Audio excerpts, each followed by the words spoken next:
What up, guys? What up? I hope you guys are having a great weekend. Listen, I want to come back to this book. Listen, I got to be careful because this book is so old. It's over 100 years old, so it's kind of coming apart.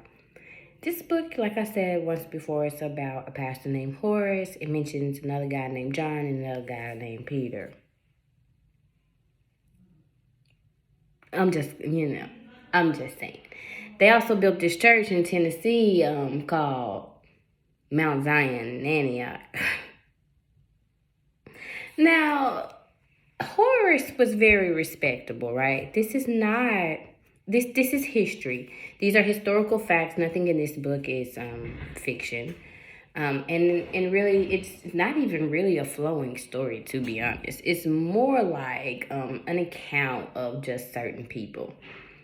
So Horace was very respectable, African American. And this is right before the Civil War, so this is still during slavery. He was so respectable that black and white folks, adored him, right? He was welcome everywhere. Him, Peter, John, there was a few, right? Now, when it talks about him, Peter, and John, they talk about them coming from different denominations of religion and coming together and talking about God and being crucified, right? And let me just read a couple of little things in here. So this is a quote from someone who says when they would go to Horace's house for, Bible study or just to hear about God. He said, prayer. It says, I used to go to Brother Horace's prayer meetings that he held around at night in homes that permitted him. And one night he called on me to pray in public. I was confused and did not say but a few words. But he told me that a few from the heart were worth 10,000 from the tongue. When I told him goodbye, the last visit I made him, he held my hand a long time and pointed toward heaven and said, in the name of our Lord, we must set up our banner high and never look down. Okay, let me just say that, I see a lot of people on Instagram talking about the Eye of Horace. It's very possible that you're talking about this Horace. It's very possible that you're talking about the perspective, right? Because perspective is in the eye, right? You deem things beautiful, ugly, good, or bad, which is in the manner that you perceive it, right?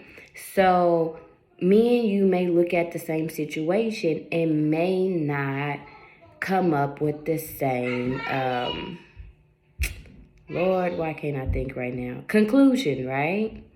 We may not come up with the same conclusion because we do not have the same perspective, which is why people who are colorblind do not see colors the way you do. See, people who lack God do not see the world the way you do. You understand that? So when they say the Eye of Horace, and this is just my opinion, and this is just, I don't know. It's kind of coincidental. It'll be a coincidence, right? We got the perspective of Horace Carr that 100 years ago led and made Mount Zion in Antioch. That's in here. I didn't make that up, and that didn't come out my Bible. That came out this book.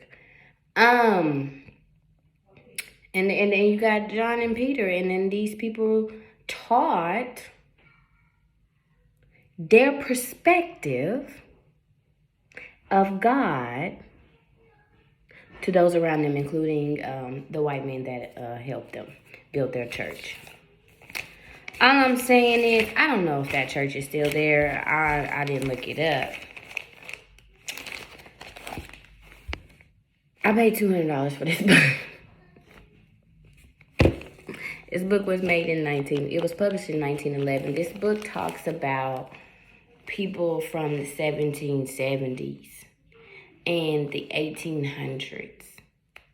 And in this book, it talks about how they verified the information when this journalist wrote this, right? That's how much of an impact that these people had on not only, this was antebellum. Now, I live in the South, and truth be told, I really don't know anything about antebellum. I'm not gonna lie to you, so I may have to look into that.